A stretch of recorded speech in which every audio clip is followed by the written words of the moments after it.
Number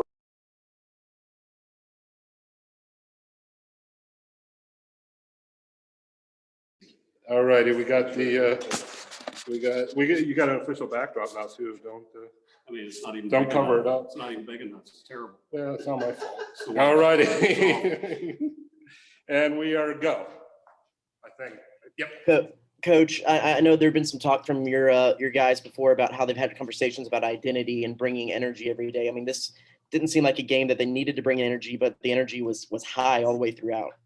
Oh, absolutely. I mean, this was a big game for us. I mean, our goal is to get to 29 conference wins, and it's a big RPI game. Texas is having a great year. The 12th man was unbelievable tonight, and that helps infuse energy into us even more. I mean, I'm so thankful for the crowd that we had tonight. It was awesome. Yeah, speaking on that, I mean, does this feel about as normal as it's felt at a sporting event since last February? It did. I mean, we were surrounded by fans. I mean, all the way around. Look out in that field. We got old Aggie Alley back, and out in right field, the 203ers were in full force. I mean, it was goosebumps for me, just the feel of what Olsen Field is when it's as close to normal as it can be. I mean, it was awesome. It's a big stage for a freshman in Dettmer and what he was able to do to get his best quality start of the season. I mean, unbelievable performance, and we're watching him grow up right before our eyes. I mean, the moment was not too big for him, and for all of us. And I think that's the thing I'm most proud of with our team is the moment wasn't too big. And, especially Nathan Dettmer, he set the tone, got us off and running. And every time that, we did score with a home run, he went back out and had a quick inning, kept the momentum in our dugout. And Chandler Jozwiak was unbelievable to finish. Both the fourth and the ninth, I think the fourth with one out, the ninth there with two outs, you went out and had a little bit of a conversation with your guys. I mean, it seemed to help in those few little situations where there might be a little glimmer of momentum. What was the conversation in both? Well, it was all about how we were going to pitch that guy. And with Dettmer, it was about controlling the running game and changing his tempo and his timing. And he did a great job of that from that point on. With Joz, it was all about how we were going to pitch with. And, one mistake and the game's tied and all the momentum is gone. So Joz was certainly the guy that we wanted on the mound right there. And then Joz, we talked about him pitching angry. That was an emotional outing, to say the least. Well, that's what takes a really good pitcher and makes him great. And he's found that switch, and he couldn't be any better than he's been for us this year. He's certainly been an anchor for us out of the bullpen. Appreciate it. Thanks. Coach, 2 big hits is all it takes. Can you really say enough about what your pitching staff did tonight? Oh, I think the camera got flipped. Did I lose it? Oh, I'm still with you. Oh, sorry about that, Coach. What happened? I'm looking at the jersey setup. There we go. So, Coach, Dettmer and Jozwiak combined to shut out Texas. What can you say about what your pitching staff did tonight? Well, that wasn't a typical Tuesday night fight. I can guarantee you that. I mean, it was great pitching on both sides and 2 mistakes made out of 2 pitching staffs for 18 innings. I mean, it doesn't get much better than that. And then we heard a little bit on Sunday how this was just another Tuesday game. It certainly didn't seem that way. How does your team able to dial up the fire like that? I mean, obviously it helps playing the old rival. Well, it's not another Tuesday game. It's a rivalry game. Certainly, it's a big RPI game, and we need to get that momentum back after blowing a 4-1 lead on Sunday. And I don't know where you heard that. That wasn't from our camp. It was a big game for a lot of reasons, and we needed to play good, especially in a short week. Getting on a plane tomorrow, headed to Missouri, Texas. They're doing the same thing, headed the same way we are, and they have Kansas this weekend on Thursday, Friday, Saturday. So, it was a big game for both teams. I'll guarantee you that. And you mentioned moving on and going to Missouri this weekend. What's the emotion like in the clubhouse right now as the team celebrates this victory? Well, it's awful good. And that's the one thing that we talked about post-game was it's all about taking this momentum to Missouri and going and killing them with our love of the game and doing whatever it takes to find a way to win each and every day. Thank you, Coach. Any other questions?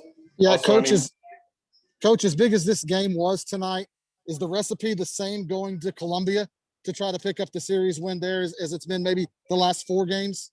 Well, absolutely. If we could go pitch like that, we're going to have a shot every game we play. I guarantee you that. And play the defense that we did behind them. And just I'm proud of us being in the moment and the moment not being too big for us tonight. It was a great game all the way around. And if you don't mind, in case we may not talk to you before Missouri, what are you looking at in the Tigers this week? Well, they're very much like us. Their backs against the wall. They're at home. And we are going to get their best shot, and they're going to get ours. I can promise you that. We need to continue to go and play well. We're still minus Bryce Miller for the weekend, so we're going to have some pitchers step up and get us off and running deep into the game. I'm talking about starters. We just can't ride our bullpen the way we did last weekend and expect to have a chance to finish. So that, I think, is most important. We'll face 3 right-handed starters in Missouri. That all have very good arms. They do have some left-handers in the bullpen and a really good arm back at the back end. So, they're at home. We've been there. None of our team has been there. Us as coaches have, and we'll get a chance to be on that field tomorrow night and get used to the field and be ready to go with a short week on Thursday. Thank you, Coach. Thanks, John. Two more quick ones for advanced work. You without Bryce, same rotation as last weekend? Yes, that's the same rotation that we'll go with this weekend, being a short week. And then for talking a little bit about Kalai, how did you find a guy from that far away from College Station and get him in here? Well, Coach Bolt just ran across him and went up to Washington to watch him play in a tournament. Really liked what he could do from a defensive standpoint. The fact that he was a left-handed hitter, the fact that he comes from a baseball family, and he had a lot of West Coast Power 5 schools on him, and we were very fortunate to land him. Mm-hmm. And you talk about how good he is defensively. Is he one of the best freshman defenders you've had come in just naturally stepping into that position? 100%. I mean, for him to play at the level at Texas A&M in the SEC in that position, I mean, that's as good as it gets right there from a defensive standpoint. And he's held his own from an offensive standpoint too. He's just a very important piece of our team. Thanks, Coach. All righty, thanks again. We're going to have Chandler Jozwiak first.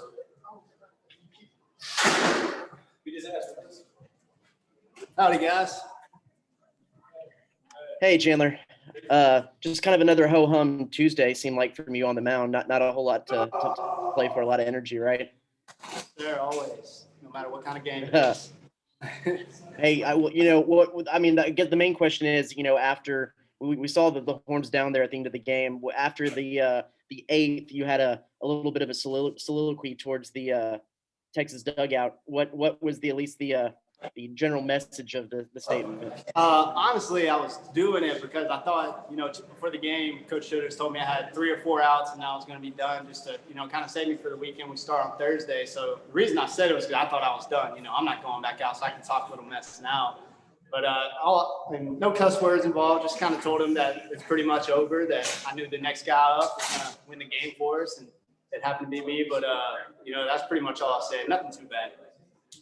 It's just a lot of self-confidence if you're saying the next guy up's going to get it, it's you. 100%. That's what Coach Childress and me have talked about my whole career. That's kind of, just the mental mindset of it. That's where I've always struggled a little bit. And so, if that means I have to talk a little mess here and there and come off the mound, no matter what the score is, what the game is, that's what I'm going to do if it gets me going. Is this as close to normal as a atmosphere has felt in Bluebell since like last February or even a couple of years ago? 100%. I haven't heard our stadium that loud in a very long time. Probably opening day maybe last year. So it felt awesome to get everybody there, that many people, and to just honestly be loud. They were part of the reason we won this game tonight. A close game like that, you have to have a good fan base, and we're very thankful for them, and hopefully they can keep coming out. We can keep winning ball games, and because it's going to help us all the way through the season. And then finally, y'all talked, I know Mikey, some other guys have talked about how much y'all had conversations about what the team's identity is and how much of that is bringing energy every day. I mean, it's easy to bring energy for a game like this, but is this one that can kind of, that not only did that energy just kind of put y'all over the edge, but it can kind of move on forward as you move into the weekend and further in the season? 100% it can. And that's what we do. All fall scrimmages and spring scrimmages, that's what we did. We're a very loose playing team, but we talk a lot of mess and we just talk. We have fun, and that's when we're our best. And you know, for a minute there earlier in the season, we stopped having fun. We stopped celebrating those small things, and you know, it can come from a lot of things, from losing, from you know, anything. But we had our team meeting every year. Every year we've had a team meeting. You know, every team does it, especially the good ones. And you know, we had ours last week, and it's helped us. We figured out what we need to do to be better, and that's what we're trying to do. And we still, you know, we're not perfect yet. We still have a long way to go to get better. Thanks. Hey, Chandler, you mentioned that you guys had a team meeting. Who called that, and who led the discussion, and what was the gist of that? So we had a meeting right after the Rice game. You know, everybody was really upset, really mad, especially the older guys, because potentially, you know, it's on us, you know, us leaders, us older guys. And, you know, that meeting was kind of led by just about 4 or 5 of us older guys, and just kind of really saying some stuff that really tough stuff, hollering, cussing a little, saying some stuff we probably shouldn't have said, could have said a little bit better, but that was kind of just to let some steam off. And then the next night we came up here and really just talked about how we can be better as a team, what we can do, the non-negotiables that need to happen no matter what's going on, and just ended on a positive note going into Georgia. And even after the meeting, we actually had a wiffle ball game we played as a whole team just to, you know, loosen up and have fun again. Very nice. Personally, you come in, you get the savior in this Texas game. What was it like getting that final out, and where does this rank on your favorite baseball memories now? Honestly, it might be number one. You know, I threw a perfect game in high school. I think this tops it 100%. Getting that final out against UT, a rivalry, and being able to throw the horns down on the field, that was an amazing feeling. And, you know, I would say number one, especially, you know, after watching getting to watch Dettmer do that, that's awesome for a freshman to do that. I started against UT my freshman year, and you know, what he did tonight was amazing. And to watch that happen, and then Logan Britz get out of a slump with the home run, Mikey Hoehner absolutely works his butt off to be our catcher and our guy. And I'm so proud of him, happy for him. But man, this is definitely number one right now. Thank you, Chandler. Thank you. Chandler, with the way this team played tonight, is it maybe a good thing that it's a short week and you guys can go right back to work on Thursday? 100%. You know, we don't like short week, long week, regular week. It doesn't really matter for us. You know, we know we're going to Missouri. It's probably going to be a little cold, and the atmosphere there is probably not the best. But you know, we have to create our own energy anyway. We have to be the aggressors when we go on the road, and you know, winning this game in a short, going on the road tomorrow, we're going to keep this energy and we're going to keep it going 100%. Thank you. Thank y'all. Thanks at Gig'em. We got Nathan Dettmer next. Thank you, Gigs. Hey, y'all. Oh, let me, you're a little taller than him. He's a short little guy.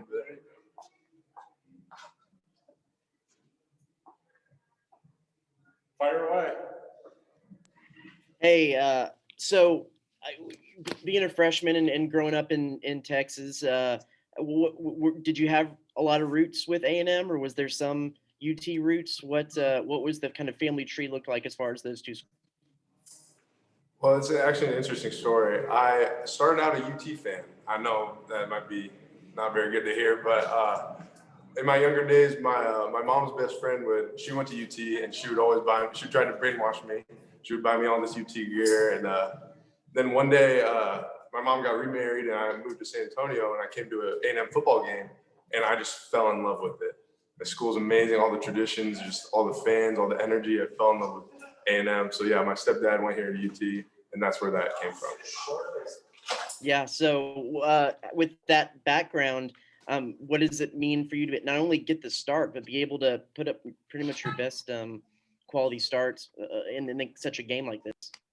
It felt amazing. I mean, I'm at a loss for words. Like, it was so surreal just getting the call from coach that I was going to start for against UT. It was crazy. I mean, the game was so energetic. The fans were amazing. I think it was the second inning. I just stepped off and looked around and took everything in. It's crazy. It was awesome. I know, as college athletes, a lot of times you get to a point where you can kind of tune everything out and be focused in the zone. But having gone so long without an atmosphere like that, was it a little not maybe hard to focus in, but was it your senses a little bit heightened more normally than a normal start? I'd say 100%. Yeah, that first inning when I got those 2 walks, I think the atmosphere was so big and I wasn't in the moment, and it just got away from me a little bit, and I got a little hyped up, and then the second inning came out and really felt better. Stayed with my feet work, got my legs. Just then I realized like I just tuned everything out and just pitched like I've been doing for pretty much my whole life.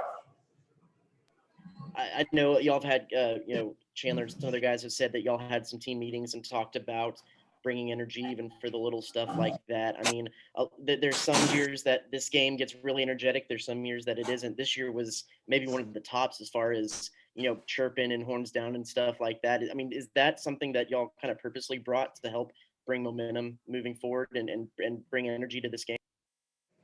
I think definitely in that team meeting you were talking about, we really talked about in the dugout bringing all that energy and just just taking it all in, all from the fans. They really helped too, and we had a little chip on our shoulder that really helped us with all the energy in the dugout. Just all the energy in the dugout that really helps us stay on a roll and keep winning games. Like last week, we were in a slump against Rice. That shouldn't have happened. I knew we were going to bounce back after that meeting. Thanks, man. Thank you. Nathan, you mentioned earlier the energy that was going on in the ballpark. What about Logan Britt's home run to put you guys in front? What kind of energy did that bring to the dugout? That was insane, absolutely insane. Guys were yelling. There's so much energy. Like I couldn't even hear myself think. I don't think. Like everyone was just yelling. Everyone was getting hyped up. It was amazing, and it really made me want to go back out there and pitch some more and get some more outs. Early on in the game, your pitch count started getting up there. I think you were around 60, 70 after 4 innings. How were you able to regather, refocus, and work through those 7 innings? You were masterful at the end of your day. Thank you. I really I focused on just hitting my spots and getting that first guy out and just attacking. And Mikey really helped me out. He just said, like, if you throw it in my mitt, I promise you they won't touch it. In those last innings, that's what happened. Thank you, Nathan. Thank you. Nathan, as a team, is it maybe a good thing that you guys have the short week after this game? You just turn around and play again on Thursday? Sorry, can you repeat the question? I couldn't really hear. Sure, I'm sorry. Is it maybe a good thing for you players that you have a short week after this game that you turn around and play again on Thursday? Yeah, I definitely think that it'll help in carrying this energy from this huge game into that Thursday game. And I'm sure it'll turn out great for us, keeping that energy and rolling. Thank you. Thank you. Anything else for Nathan? Thanks and gig 'em. Thanks, we guys. got Mikey Hoehner to wrap it up. Thank you. Here's a little bit. Where you centered Hey, up Mikey, there. how's it going? Doing great, Travis. How about you? Well, hey, we talked before about the conversation y'all had as a team, bringing energy to little things. I mean, I know it's easy to say that it was probably easy to bring energy to this game, but you had a lot more chirping, a lot of horns down, 2 big bat flips. I mean, how much did energy and bringing energy to the little things kind of push y'all to this win and then, move forward as momentum goes into the weekend? Right, man. It's just, obviously it's amplified when you're playing your rival. And, I think if you don't have any energy of this game, then we got some serious problems. But, we really brought the juice tonight. And, guys are completely locked into the game. And you shot 38 guys that would do anything to win this game tonight. And it's really good to see that. It's really good to see the growth of this team. I'm really excited about this win and hoping to carry this momentum to the weekend. Who had the better bat flip, you or Logan? I didn't see Logan's. I didn't see it. Was it pretty good? It had to make time. It had to make time. I'm usually not the bat flipping type, but I don't really remember that. I kind of blacked out for a second, so that was a little something I gave, but I don't know. I didn't see his. Yeah, what does it mean for you to be able to be that much of a key part in a win against a rival, like you said? Man, I'm just trying to pull my weight. I haven't hit the best this season, but I've worked hard day in, day out. I'm just trying to help these guys out a little bit. They've been carrying the load, and these guys have been helping out. I've just been doing so great. I'm just glad I could help out. This finally start to get something going. I know these guys will probably ask about Nathan, so I'll ask about Chandler. I know Coach said he's a guy that pitches the best when he's emotional. I mean, he was chirping, he was doing everything. How much do you think that helped him in his outing and kind of gave some energy to the team? Yeah, he told me before the game, he's like, hey, man, I need you to keep me straight because I'm going to be chirping a little bit tonight. But, he had it going tonight. And when Jaws has got his mojo going and he's got his fastball and slider going, he's a dangerous man. And that guy works so hard, and he deserves every bit of success he gets. Can you give like a PG version of like the monologue he gave the dugout Mikey after the 8th inning? Say that one more time. I said, can you give like the PG? Yeah, can you give you like the PG version of what that monologue was? I think that he said that they were not invited to his birthday party. All right, man. Thanks. Yeah, Travis is right. I got to ask you about Nathan Dettmer's start. What about his stuff was so unhittable on the other side tonight? And where does this rank on the as good as this stuff has been in his short career? Man, I thought Dustin's start 2 years ago wouldn't be top, but then you get this freshman that comes in here and throws 7 no-run innings. Dettmer, he's done this the entire fall. He came in and he was an instant spark, an instant constant guy with throwing strikes. And for him to go out there on this big stage against our rival and do what he does best to a T, that just shows great maturity and just a great dude. Just throwing strikes, man. I can't credit him enough. He's worked his butt off too, and just for a freshman to go up there in that environment and do what he did tonight is just something unbelievable. And I hope that he understands that. You mentioned that he's a freshman and he comes out and dominates on this stage. What do you think his ceiling is? Obviously, he's just a few starts into his young career. Oh man, he's going to keep working, and I'm not exactly sure what his ceiling is. I don't want to jinx anything, but that guy's certainly on the right track. And if he keeps things going, he's going to be a very, very good player for this team and for a lot of time to come. Thank you, Mikey. Mikey, in this moment against this team, what does this win mean for you guys tonight, especially in the atmosphere that you played in here at Olsen? I mean, I think Travis hit on it earlier, just momentum. Like we need momentum, and this team thrives. When things are going good, we have to keep that momentum just going good. And you get a big win against this team tonight. I just can't imagine how it would have went if we lost. But you plant your flag tonight and burn the ships and get that win and carry that momentum for the weekend. It's very big for us, and there's just a lot of guys in the locker room excited about it. Is it maybe a good thing it's a short week that you can go and play again on Thursday? Yeah, I think so. Let's just keep the train moving. And a lot of guys are excited. Hopefully we have some time to celebrate just a little bit tonight, get it out of our system, and get on track to Missouri tomorrow. Thank you, Mikey. Yes, sir. Hey, one more real quick before you go for advanced work. How impressed have you been with Kalai's defense? Awesome. I mean, the first day he showed up, we were all like, okay, this guy will be our shortstop. He's played out of his mind defensively and even showed some maturity at the plate. That guy is calm, cool, and collected. Him and Nathan Dettmer share a lot of those traits, but he is just balled, and I hope he continues to do that. There's been a lot of guys from a lot of different parts of the country, but that's like a whole different part of the country. What's that like been like getting to see who he is as a person and kind of what he brings from his Yeah, I always kind of make fun of him saying I can't understand his accent, but no, man, he's a good dude, and just seeing his view on life from Hawaii has been pretty cool. And he comes from a baseball family of guys that have played some serious D1 baseball, so it's good to get his outlook on things. And just a cool, laid back guy. I haven't seen him stressed about anything, so he's got it going on. Awesome, man. All righty, that'll wrap her up. Thanks and gig 'em. Thank you, guys. Whoop. All right. You got Some ducks, big time.